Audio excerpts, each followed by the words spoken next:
জীবনে বেঁচে থাকলে গাইস আর কোনোদিন হাঁসের মাংস খাবো না, বললে বিশ্বাস করবে না।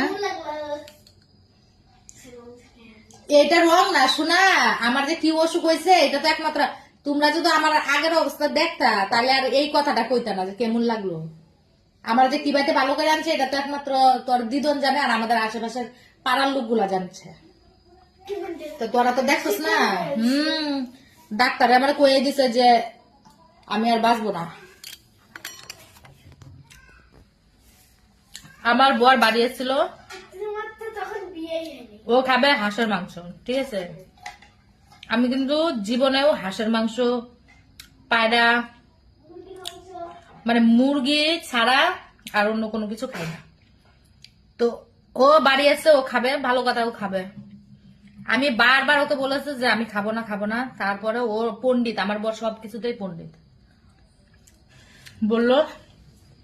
আমি বলি ঠিক আছে, কিছু যদি হবেই না তাহলে খাই। এখন খেয়ে বন্ধুরা তোমরা আমারে দেখলে বুঝতেই পারবে যে আমার কিন্তু এটা মোটা না, আমার একটা পুরনো একটা রোগ ছিল।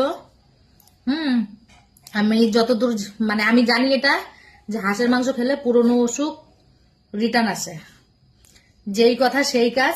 আমি আমার বরকে বললাম, ও পণ্ডিত, ও গবেষণা করে দেখেছে যে আমার অসুখ হবে না। আমাকে জোর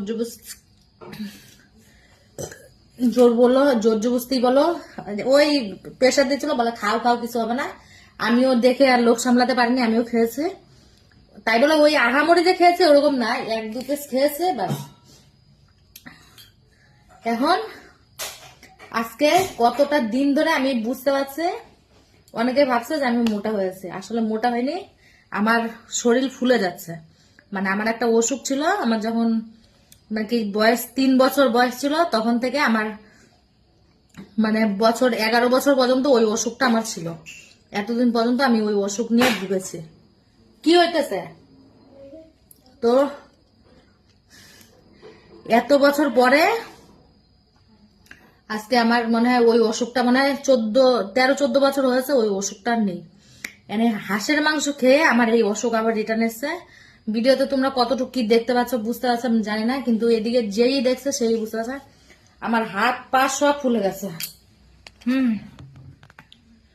এখন আমার তো মা নেই, মা আমাকে চিকিৎসা মানে অনেক 8 বছর মা এই আমার এই অসুখ নিয়ে দৌড়াদৌড়ি করেছে, কোনো জায়গায় ভালো করতে পারেনি। শেষে এক জায়গাতে গিয়ে ভগবানই যায়নি, ভগবানই পাঠিয়েছিল, আমাদের বাড়িতেই এসেছিল একটা দিদা।